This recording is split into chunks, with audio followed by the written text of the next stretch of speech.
Hello, ரொம்ப காலத்துக்கு அப்புறம் மீட் பண்ணுறோம். இந்த அடி முடியெல்லாம் கொஞ்சம் நீளமாக இருக்குது.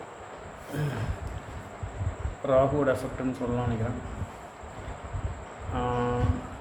நானும் யோசித்தேன், 36 சப்ஸ்கிரைபர் இருக்கீங்க. முன்னாடி வந்து எவ்வளோ இருந்தது? 2022 32 இருந்தது. 2022 22 32 இருந்தது. 26 மொத்தமாக வந்து 23 24 35 3 சப்ஸ்கிரைபர் லாஸ்ட்டு 2 வருஷத்தில். ஏன்னா வீடியோ ரொம்ப போடல. Okay, no issues. எதையும் எதிர்பார்த்து போடல. அப்புறம் என்னோட ப்ரொகாஸ்டினேஷன் தள்ளி போடுறது, அப்புறம் பார்த்துக்கலாம் இல்லை போடணுன்னு இருக்குது, வீடியோ போடணுன்னு இருக்குது. ஆனால் வந்து சுச்சுவேஷன்ஸ் ஒர்க் அவுட் ஆக மாட்டேங்குது. நான் சொல்கிறது இன்றைக்கி போடலாம் நாளைக்கு போடலான்றது மாதிரி கிடையாது. போடணுன்னு பார்த்தா ஆனால் வந்து அதுக்கு மேலே வேறு ஏதாவது வேலை வந்து இழுத்துட்டு போயிடுது. ஒன்று பண்ணணுன்னு உட்காருவோம், அதுக்கு வந்து ஒரு என்ன சொல்கிறது, அடுத்து இது பண்ணணுன்னு ஒரு பின்னாடி அந்த ப்ரெஷர் இருக்கும்போது எதுவும் பண்ண முடிய மாட்டேங்குது. அது உள்ளேருந்து வந்து எது ஏன் பண்ணுன்ற ஒன்று வந்து புஷ் பண்ணப்போ இப்போ கொஞ்சம் பண்ணணுன்னு தோணுது. ஓகே, ஸோ அதனால் வந்து எப்போ லைக் வந்து முன்னெல்லாம் நான் பண்ண முடியும்னா என்னாலையும் பண்ண முடியணும். ஆனால் அது சில இடத்துல வந்து கரெக்டுன்ற மாதிரி தோணலை. ஏன்னா எனக்கு வந்து நான் நினச்சா பண்ணுறேன்றனால அடுத்தவங்க படித்தா பண்ண முடியுன்றது இருக்காது. ஏன்னா வந்து சிலவங்களுக்கு வந்து நினச்ச உடனே டக்குன்னு சிகரெட்டு அடிக்ஷனே மாற்ற முடியாத அளவுக்கு பவர் இருக்கும். வில் பவர் இருக்காங்க. வில் பவர்னால் மனதிடம். ஆனால் அது மாதிரி எல்லாருக்கும் இருக்கணும்னு அவசியம் இல்லை. அது சில நேரத்தில் வந்து மனதடி இல்லாமலே கூட சில நேரத்தில் வந்து சில காரணத்துக்கால தோணிச்சு நான் விட்டுட்டேன்ற மாதிரி கூட சொல்கிறவங்க இருப்பாங்க. சிலவங்க இந்த மனதிடத்தால் விடுறவங்க இருக்கும், சில தோணிட்டு விட்டுருந்தவங்க, சிலவங்க என்ன தோணிட்டும் விட முடியாதவங்க இருப்பாங்க. அதனால் பல கேட்டகரியில் இருக்காங்க. அதனால் வந்து இது ஒரே ஃப்ரேம் ஒர்க்கில் உட்காந்து எல்லோரும் வந்து என்னால் முடியும்னா ஏன் பண்ண முடியும், ஏன் உன்னால் முடியாதுன்ற மாதிரிலாம் கிடையாது. நிறைய விஷயங்கள் இருக்குது ஆக்சுவலாக. அது ஒவ்வொருத்தர் அவங்கவுங்க கண்ணோட்டத்தில் நிறைய வீடியோஸ் போடுறாங்க. ஆனால் அவங்க எல்லாருமே வந்து அவங்கவுங்க கண்ணோட்டத்தில் கரெக்டு தான். அவங்க சொன்னால இவங்க கரெக்ட் இல்லை, எனக்கு கரெக்டாக இருக்கனால அவங்க கரெக்டாக இல்லை.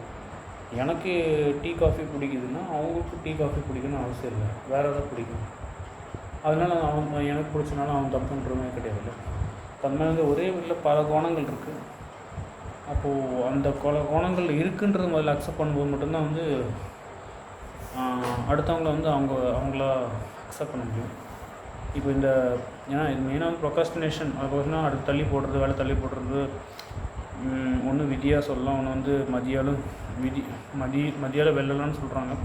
ஆனால் வந்து எனக்கு வந்து இப்போ நான் இந்த வீடியோ போடுறேன்னா வந்து மதியால் வென்றுட்டு வந்து நான் பண்ணுற மாதிரி எனக்கு தோன்றுறது.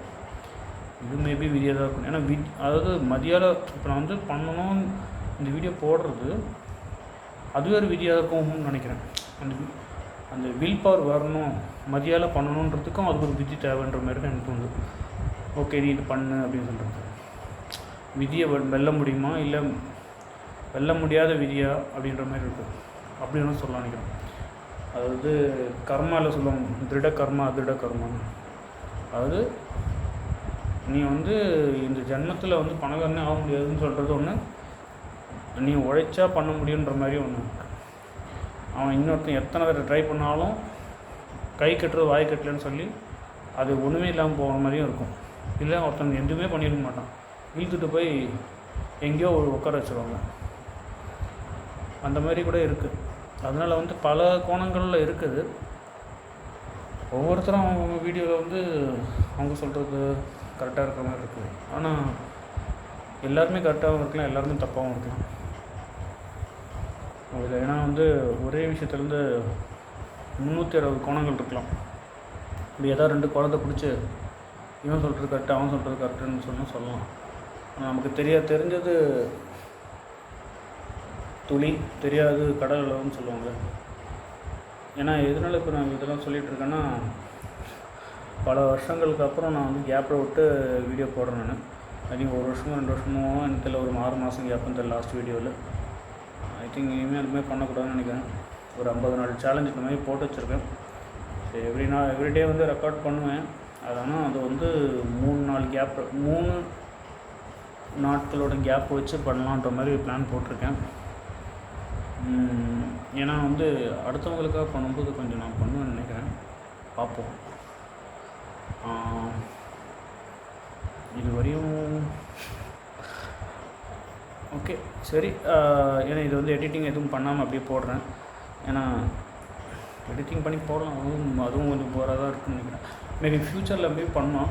ஏன்னா இப்போதைக்கு வந்து இருக்கிற டைமில் வந்து என்னோடய சோம்பேறித்தனத்தில் கொஞ்சம் வந்து யூட்டிலைஸ் பண்ணுறது பேசி யூட்டிலைஸ் பண்ணலான்ற மாதிரி பார்க்குறேன். ஏன்னா இன்ட்யூட்டிவாக சில விஷயம் வருது, அது யூஸ் ஆகும்ன்ட்டு.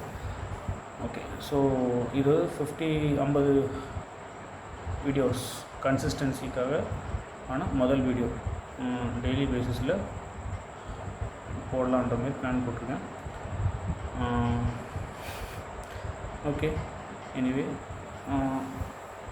இதுவரையும் 36 சப்ஸ்கிரைபர்ஸ் இருக்குது. அதில் ரொம்ப நன்றி. எல்லாம் ஓடிட்டிங்கன்னு நினச்சேன், யாரும் வரலன்னு. பரவாயில்ல, இருக்கீங்க, அதனால் ரொம்ப நன்றி. மேபி இந்த வீடியோ கூட ஃப்யூச்சரில் வந்து பார்த்து சிரிக்கலாம்னு நினைக்கிறேன். ஏன்னா 36 சப்ஸ்கிரைபர் வச்சு சொல்லிகிட்ருக்கேன்ல, அவன் 36 கோடி எல்லாம் வச்சுட்ருப்பான்னு நினைக்கிறேன். Okay, see you then. Bye. See you, bye.